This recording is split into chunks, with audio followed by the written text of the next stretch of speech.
जय हिंद दोस्तों, आज हम लोग उपस्थित हुए हैं अपने सुपर संडे को आगे बढ़ाने के लिए। अरे यार दिख नहीं रहा, चालू हो गया। जय हिंद दोस्तों, आज हम लोग उपस्थित हुए हैं सुपर संडे को आगे बढ़ाने के लिए। तो सुपर संडे जो आज है, आज हम लोग बोर्ड पे क्वेश्चन इसलिए नहीं कर रहे हैं क्योंकि पहला कारण यह है कि पहला कारण में पता है कि आज हम लोग का जो है कि बारिश वगैरह हुआ था, पता नहीं है आप लोग को, हम पता दे रहे हैं आप लोग को।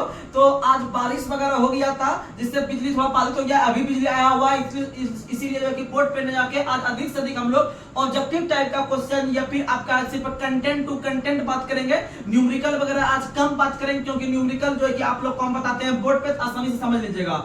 और जो है कि आज हम लोग यहाँ पर से ही आप लोग को अधिक से अधिक क्वेश्चन करवाने का प्रयास करेंगे जो कि याद करने वाला सब चीज है। तो आप लोग बिना कोई देरी के हुए तो आप लोग आराम से जो है कि आप कंटेंट लेने का प्रयास कीजिएगा। तो चलिए आज हम सेशन को शुरू कर रहे हैं। तो आज का पहला सवाल आप लोग को बताना है, मानव मस्तिष्क का वजन परसेंटेज के हिसाब से पूरे शरीर का कितना होता है? 2%। कितना परसेंट?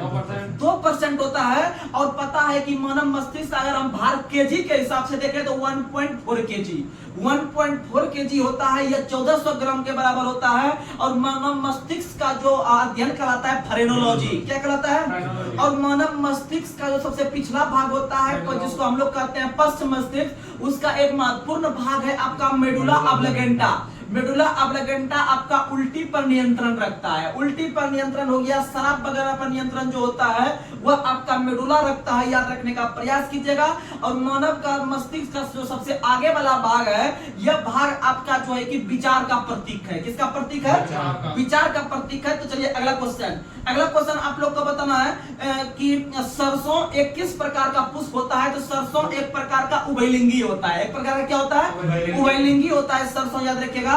और आप लोग को बता दे कि सरसों से संबंधित जो क्रांति कार्य करती है वह पीली क्रांति। पीली क्रांति आपका तिलहन से है या सरसों के उत्पादन से है। वहीं भूरी क्रांति उर्वरक से है।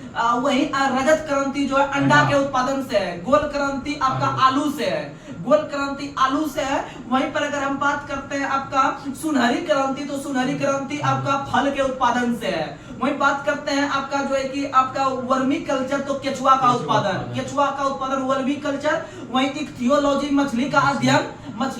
और मछली में जो है कि हृदय 2 होता है। कितना होता है? 2, क्योंकि मछली जो हम लोग खाते हैं कितना पीस? 2 पीस खाते हैं। और पीस से पीसी कल्चर, मछली का उत्पादन पीसी कल्चर कहलाता है। और रेशम कीट का अध्ययन का उत्पादन सेरी कल्चर कहलाता है। मधुमक्खी का उत्पादन एपी कल्चर तो आप लोग ये सब याद रखने का प्रयास कीजिएगा। चलिए अगला क्वेश्चन आप लोग को बताना, यदि संवेग P और वेग V दिया है तो M ज्ञात करने के लिए प्रयुक्त सूत्र क्या होता है? P/V। आपको हम कल भी बताए P बराबर mv, यानी संवेग बराबर द्रव्यमान गुना वेग, यानी P बराबर mv हो रहा है तो M बराबर P/V होगा। आराम से आप याद रखिएगा। और संवेग का मात्रक होता है केजी मीटर प्रति सेकंड।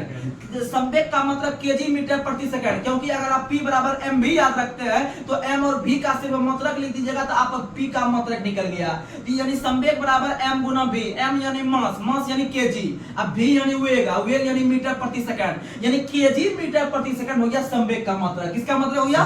संवेग का मात्रक। अगला क्वेश्चन आप लोग को बताना है, पुरुष प्रजनन तंत्र के कौन से अंग में मुख्य आनुवंशिकी सामग्री पाई जाती है? तो याद रखिएगा वह विरिसन में पाई जाती है शुक्राणु नाम से। आप याद रखने का प्रयास कीजिएगा। अगला क्वेश्चन आप लोग को बताना है, कार्य करने की गति को क्या कहते हैं? यानी कार्य करने की गति का मतलब कार्य करने की दर। नहीं कहते इस गति से काम करो या इस दर से काम करो कि इतना जल्दी हो जाए। यानी कार्य करने की गति या कार्य करने की दर को शक्ति कहते हैं। कार्य करने की गति या कार्य करने की दर को शक्ति कहते हैं, लेकिन कार्य करने की क्षमता को ऊर्जा। और ऊर्जा का मात्रक जूल। और कार्य का मात्रक भी जूल। यानी कार्य और ऊर्जा दोनों का मात्रक जूल होता है। जूल होता है। और कार्य बराबर होता है बल गुना विस्थापन। आगे बढ़ते हैं। अगला क्वेश्चन आप लोग को बताना है कि किस वैज्ञानिक ने आधुनिक आवर्त सारणी दिया है? मोसले ने। आधुनिक आवर्त सारणी मोसले ने दिया है, लेकिन अगर आधुनिक शब्द को हटा देंगे तो उसका आंसर चल जाएगा मेंडलीव के पास। किसके पास? और मेंडलीफ ने जो आवर्त सारणी दिया था वो परमाणु भार पर आधारित है, और मोसले ने जो आधुनिक आवर्त सारणी दिया है वह परमाणु संख्या पर आधारित है। और मोसले ने 1913 में दिया था, मेंडलीफ ने 1869 में दिया था। मेंडलीफ का संबंध रूस से है, मेंडलीफ का संबंध रूस से है और मोसले का संबंध इंग्लैंड से। मोसले का संबंध। आगे बढ़ते हैं, अगला क्वेश्चन, हाइड्रम में किस प्रकार का प्रजनन होता है? मुकुलन। हाइड्रम में मुकुलन विधि के द्वारा प्रजनन होता है, याद रखिएगा। अगला क्वेश्चन आप लोग को बताना है, एक लेंस की शक्ति इसकी डैश के व्युत्क्रमानुपाती होता है। यानी कहने का मतलब है लेंस का जो शक्ति होता है वह किसके व्युत्क्रमानुपाती होता है, यानी किसका उल्टा होता है। तो आप लोग को एक सूत्र ही पता होगा, P बराबर होता है 1 + d/f। P बराबर 1 + d/f, यानी f यानी फोकस दूरी के विपरीत मेरा P हो रहा है कि नहीं हो रहा है, यानी पावर हो रहा है। यानी याद रखिएगा सूत्र की P बराबर 1 + d/f, यानी f यानी फोकस दूरी जो हो गया वह आपका P के व्युत्क्रमानुपाती हो गया, यानी कि लेंस की शक्ति जो हो गया वह उसका व्युत्क्रमानुपाती हो गया फोकस दूरी के उल्टा। अगला क्वेश्चन आप लोग को बताना है, परमाणु संख्या 11 किस प्रकार का ऑक्साइड बनाएगा? तो अच्छा आपको जुगाड़ दिए थे, अगर इस तरह क्वेश्चन आ जाए कि परमाणु संख्या 15, परमाणु संख्या 11, परमाणु संख्या 18, तो आपको हम जुगाड़ दिए थे कि धातु के ऑक्साइड अम्ल होते हैं, वो धातु के ऑक्साइड अम्ल बनाते हैं, धातु के ऑक्साइड क्षार बनाते हैं। तो आप देखिए कि परमाणु संख्या 11 कौन सी है? धातु है, वो धातु है। तो आपको पता है कि परमाणु संख्या 11 सोडियम का होता है, सोडियम का होता है, और सोडियम आपका धातु तत्व है, सोडियम आपका धातु तत्व है। तो इसका मतलब धातु जो बनाएगा वो क्षारीय बनाएगा। क्या बनाएगा? क्षारीय बनाएगा। आप याद रखने का प्रयास कीजिएगा। आगे बढ़ते हैं, अगला क्वेश्चन आप लोग को बताना है, अगला क्वेश्चन, किसी वस्तु पर लगने वाला गुरुत्वाकर्षण बल को क्या कहते हैं? भार। क्या कहते हैं? भार। क्योंकि आपको हम बताए थे एक सूत्र W बराबर mg। अच्छा जी लग रहा है, यानी हम वेट यानी भार निकाल रहे हैं। क्या निकाल रहे हैं? और भार का मात्रक न्यूटन, भार का मात्रक, और बल का भी न्यूटन। बल और भार दोनों का न्यूटन, कार्य और ऊर्जा दोनों का जूल, कार्य और ऊर्जा दोनों का जूल, और शक्ति का वाट, शक्ति का वाट, शक्ति का वाट। अगला क्वेश्चन आप लोग को बताना है, कौन सा तत्व गलनांक और क्वथनांक सबसे उच्च होता है? टंगस्टन का। किसका होता है? टंगस्टन का। और टंगस्टन का जो होता है परमाणु संख्या कितना होता है? तो आप लोग को बता दे कि टंगस्टन का जो परमाणु संख्या होता है वो आपका 74 होता है। कितना होता है? 74 होता है। और टंगस्टन का संकेत W, टंगस्टन का संकेत W आप लोग याद रखिएगा। अगला क्वेश्चन आप लोग को बताना है, अगला क्वेश्चन आप लोग बताइए, एक धातु के उस गुण को क्या कहते हैं जिसके कारण उसकी सतह चमकदार होती है? तो धात्विक गुण। कौन सा गुण? क्योंकि आपको हम बार बार बताते हैं धातु होने के लिए उसमें स्पेशल प्रकार का चमक होता है, पिटने पर उसमें आवाज आती है। तो आप लोग ये सब याद रखिएगा। अगला क्वेश्चन आप लोग को बताना है कि किसी वस्तु द्वारा अपनी स्थिति या आकार की वजह से लगने वाली ऊर्जा को स्थितिज ऊर्जा, यानी याद रखिएगा किसी वस्तु में गति के कारण जो ऊर्जा आ जाती है उसको गतिज ऊर्जा, और किसी वस्तु में स्थिति के कारण जो ऊर्जा आ जाती है उसको स्थितिज ऊर्जा। तो याद रखिएगा कि जैसे आप ये कंबल है, कंबल पे जब आप बैठते होंगे या मोटा गद्दा पे जब बैठते होंगे तो देखते होंगे आप थोड़ा नीचे धस जाते होंगे, लगता है मजा आ गया बैठने में, गदगद आ गया। लेकिन वो जो आकार जो आपको एकदम गड्ढा टाइप का बैठा दिया और साइड का वाला भाग ऊपर उठ गया, तो याद रखिएगा स्थिति के कारण उठ रहा है। तो इसका मतलब स्थिति ऊर्जा उसमें है। स्थिति ऊर्जा होने के कारण जो है कि वह दब गया और साइड वाला भाग उठ गया। तो ये सब क्वेश्चन आता है। और याद रखिएगा उठा हुआ हथौड़ों में, उठा हुआ हथौड़ों में स्थिति ऊर्जा होता है। मान लीजिए ऐसे हम मारने के लिए जो है कि हम यहाँ पर ऐसे रखते हैं थोड़ा देर तक, तो जब तक हम ऊपर में रखे हुए हैं तब तक उसमें स्थिति ऊर्जा है, लेकिन जब उसको हम गति में लाना शुरू कर दिए तो वह गति ऊर्जा में चल गया। किसमें चल गया? तो क्वेश्चन रहेगा, क्वेश्चन 2 रहेगा, ऊपर उठे हुए हथौड़े में कौन सी ऊर्जा? तो याद रखिएगा स्थिति ऊर्जा।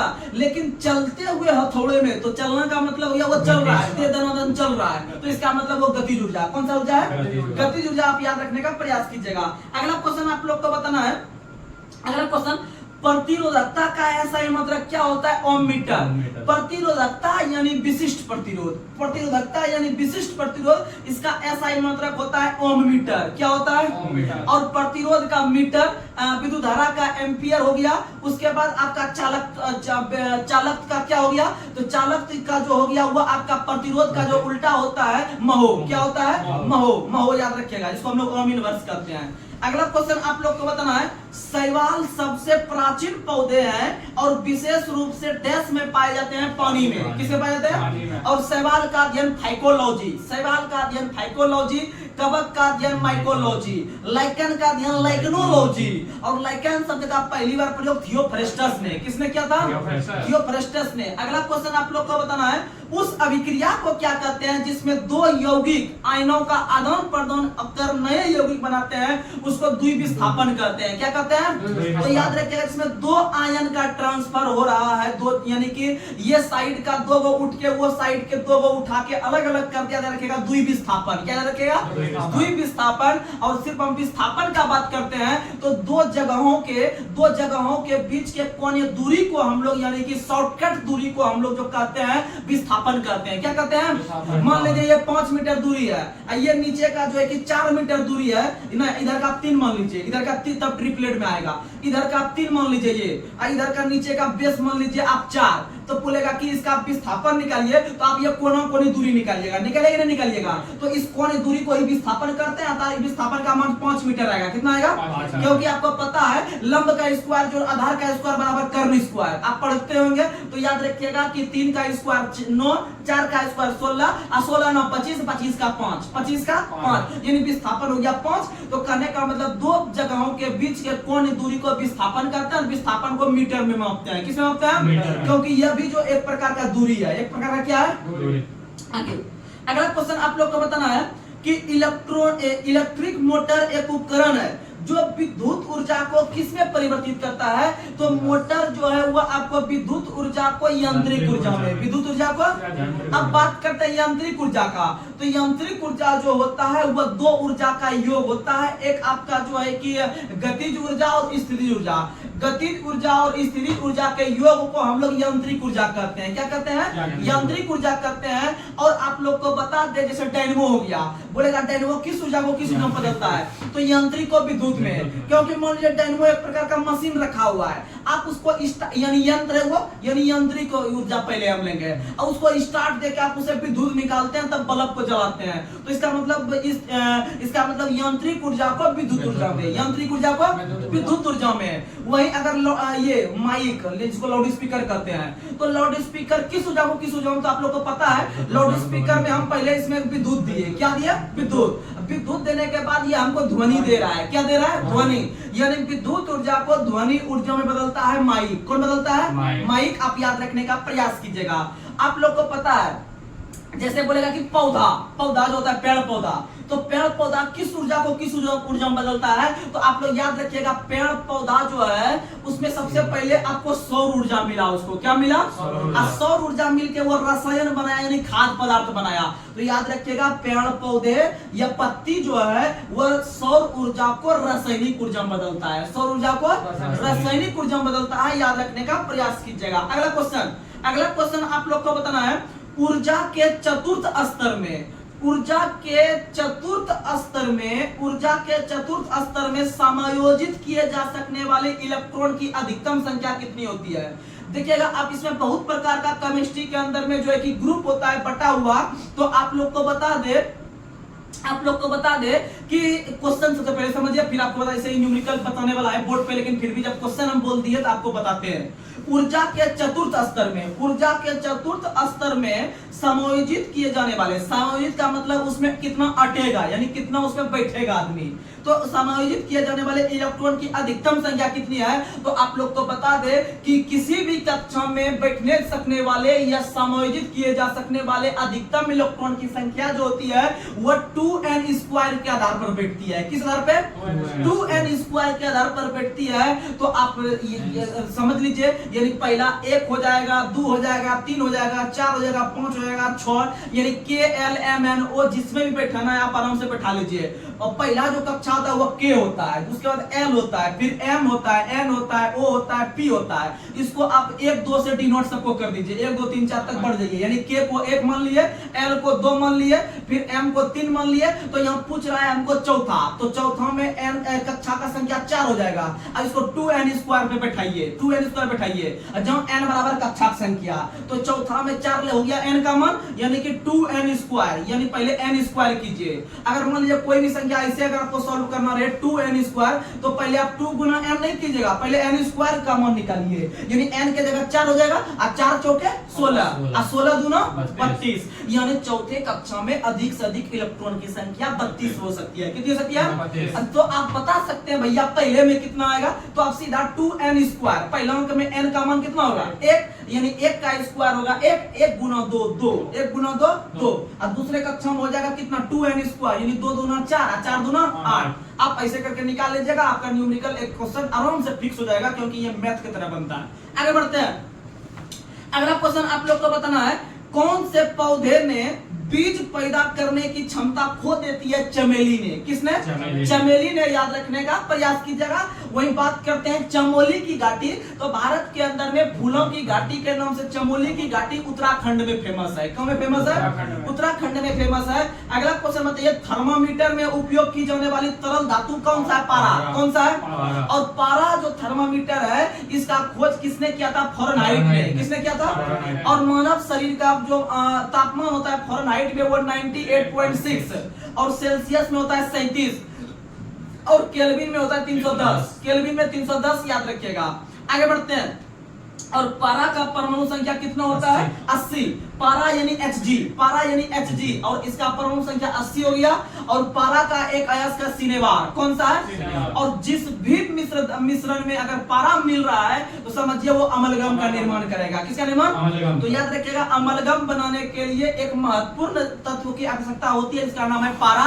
और पारा को क्विक सिल्वर के नाम से जानते हैं। पारा को क्विक सिल्वर या फिर तीव्र चांदी के नाम से जानते हैं। आप लोग को आगे एग्जाम में पूछेगा ऑब्जेक्टिव टाइप में, तो आप लोग आराम से बना लीजिएगा। आगे बढ़ते हैं, अगला क्वेश्चन बताना है, मैंने अपने हाथ को आगे से वापस खींच लिया, इस तरह की कार्रवाई के लिए मानव का कौन सा अंग जिम्मेदार है? मेरुदंड। कौन सा जिम्मेदार है? मेरुदंड याद रखने का प्रयास कीजिएगा। और आप लोग को पता है कि जितने मान लीजिए कि हाथ वगैरह जो मेरा काम करता है, यह मेरा ऐच्छिक क्रिया है। कौन सी क्रिया है? ऐच्छिक क्रिया, यानी मान लीजिए एक होता है ऐच्छिक, एक होता है अनैच्छिक। यानी कि ऐच्छिक का मतलब हो गया जो हम मेरे इच्छा के अनुसार काम करें उसको ऐच्छिक क्रिया, और जो मान लीजिए कि मेरे इच्छा के विपरीत काम करे, यानी ना चाहते हुए भी वो काम हो जाए, तो वो अनैच्छिक क्रिया हो गया। कौन सा क्रिया? जैसे मान लीजिए कि आपका हृदय की धड़कन, हृदय की धड़कन वो क्या हम इच्छा के अनुसार रोक सकते हैं? नहीं रोक सकते हैं, यानी वो अनैच्छिक क्रिया हो गया। कौन सा क्रिया? अनैच्छिक क्रिया, आप याद रखिएगा। आगे बढ़ते हैं, अगला क्वेश्चन आप लोग को बताना है। अगला क्वेश्चन बताइए कि द्रव्यमान और वेग का गुणनफल क्या कहलाता है? तो द्रव्यमान और वेग का गुणनफल संवेग। क्या कहलाता है? संवेग। अगला क्वेश्चन आप लोग बताइए, घर, उद्योग, वाणिज्यिक प्रतिष्ठान में उपयोग की जाने वाली ऊर्जा को आमतौर पर किस में मापते हैं? तो किलोवाट घंटा में। किस में मापते हैं? किलोवाट घंटा में मापते हैं। और 1 किलोवाट घंटा का मान होता है 3.6 गुना 10 पे पावर 6 जूल। क्योंकि आपको पता है किलोवाट घंटा, आप समझिए, थोड़ा इस पर समय दीजिएगा मेरे पास। किलोवाट घंटा, जो अगर हम देखते हैं 1 किलोवाट घंटा का मान कितना होता है, तो आप समझिएगा कैसे निकलेगा।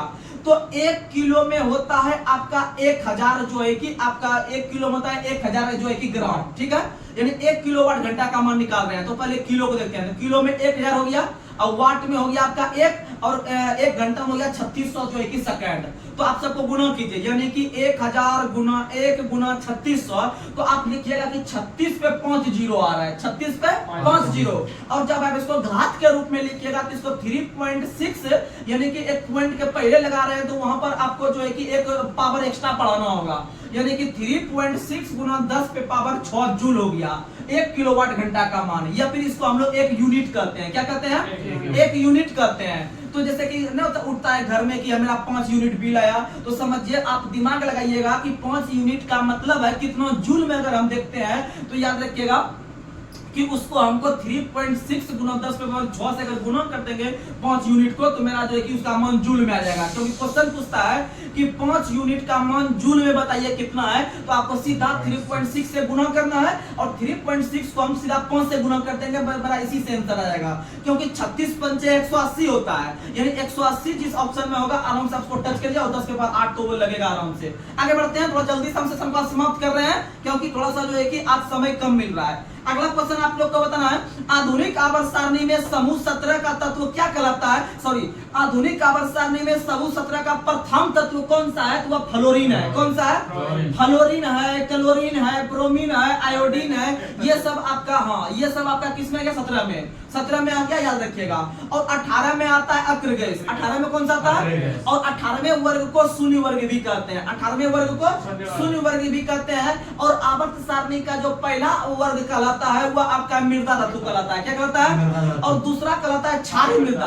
पहला मृदा, दूसरा क्षारीय मृदा। आगे बढ़ते हैं। अगला क्वेश्चन आप लोग को बताना है, पौधे में लचीलापन उत्पन्न करने वाले अस्थायी उत्तक को क्या कहते हैं? कोलेनकैमा। आप लोग को पता है कि कौन कोलेनकैमा होता है? कौन से कड़ा नहीं मारिएगा, पौधे में जो कड़ा भाग बनता है वो कोलेनकैमा नहीं बनता है। आपको जवाब देते हैं, कोलेनकैमा जो बनता है यानी कोलेनकैमा को आप उल्टा ले लीजिएगा, वो लचीला कर देता है। क्या कर देता है? लचीला। लेकिन पेड़ पौधे में जो कठोर भाग बनता है वह स्क्लेनकैमा का। किसका बनता है? जैसे नारियल का जो खोल बना होता है वह स्क्लेनकैमा का। वह कोलेनकैमा नहीं मारिएगा, वह कोलेनकैमा मारिएगा गलत हो जाएगा। आगे बढ़ते हैं। लोहार रंग का रंग जो होता है वह लाल भूरे रंग का। कैसा होता है? लाल भूरे रंग का होता है लोहा का रंग। और आप लोग को पता है कि लोहा में जो जंग लगता है उसको हम लोग फेरोस्फोरिक ऑक्साइड कहते हैं। क्या कहते हैं? लोहे में जंग लगने वाले यौगिक का नाम है फेरोस्फोरिक ऑक्साइड। और इसका आपको सूत्र बताए हैं, जंग का सूत्र बताए हैं Fe2O3 Fe2O3 इंटू XH2O और X जो होता है वह लगने वाले अणु की संख्या होता है, किस हिसाब से वहां पर अभिक्रिया हो रहा है वायु के द्वारा। अगला क्वेश्चन आप लोग को बताना है। अगला क्वेश्चन आप लोग बताइए कि कौन सा व्यक्ति यह दर्शाता है या कौन सा नियम यह दर्शाता है कि तत्व की परमाणु संख्या उसके परमाणु द्रव्यमान की तुलना में अधिक मौलिक गुण है? तो वह मोजले का नियम। कौन सा नियम? मोजले का नियम, याद रखिएगा। अगला क्वेश्चन आप लोग बताइए, डायलिसिस की प्रक्रिया किस अंग की जाती है? तो डायलिसिस की प्रक्रिया गुर्दा का। किसका कहता है? और गुर्दा का इकाई नेफ्रॉन होता है। और गुर्दा की इकाई नेफ्रॉन होता है, इसीलिए गुर्दा का जो अध्ययन करते हैं नेफ्रोलॉजी में। किसमें करते हैं? नेफ्रोलॉजी में करते हैं। और तंत्रिका तंत्र का इकाई न्यूरॉन होता है। और न्यूरॉन यानी कि न्यूरोलॉजी, न्यूरॉन यानी न्यूरोलॉजी। और तंत्रिका तंत्र में कोशिका विभाजन नहीं होता है, याद रखिएगा। यानी बच्चों में जितना सा आपका तंत्रिका तंत्र है उतना सा बड़ा होने पे ही होता है। अगला क्वेश्चन आप लोग को बताना है, आवर्त सारणी के समूह में सभी तत्वों के क्या समान होते हैं? संयोजी इलेक्ट्रॉन। क्या समान होते हैं? संयोजी इलेक्ट्रॉन समान होते हैं, याद रखने का प्रयास कीजिएगा। अगला क्वेश्चन बताइए, मनुष्यों के पाचन तंत्र में उत्सर्जित अम्ल कौन सा है? हाइड्रोक्लोरिक। हाइड्रोक्लोरिक अम्ल होता है, इसको हम लोग HCl कहते हैं। उसी को जैविक अम्ल भी कहते हैं, उसी को म्यूरिटिक अम्ल भी कहते हैं, याद रखने का प्रयास कीजिएगा। लेकिन रसायनों के राजा के नाम से हम लोग H2SO4 को जानते हैं, जिसे हम लोग सल्फ्यूरिक अम्ल भी कहते हैं। और आप लोग को पता है कि 3HCl+1HNO3 जो होता है इसको हम लोग अम्लराज कहते हैं। इसमें कोई भी चीज भूल जाता है, इसको एक्वारेजिया के नाम से भी जानते हैं, याद रखिएगा। अगला क्वेश्चन आप लोग को बताना है, शैवाल किस प्रकार के समूह से संबंधित है? तो याद रखिएगा, शैवाल और कवक और शैवाल, याद रखिएगा, दोनों को हम लोग थैला में लेके आते हैं। ठीक है, थैला में यानी थैलोफाइटा। कवक और शैवाल थैलोफाइटा। और कवक और शैवाल के बीच का सहजीवी संबंध लाइकेन कहलाता है। और सजीव और निर्जीव का सहजीवी संबंध आपका विषाणु कहलाता है। विषाणु यानी वायरस, जिसका खोज इवान विस्की ने किया था।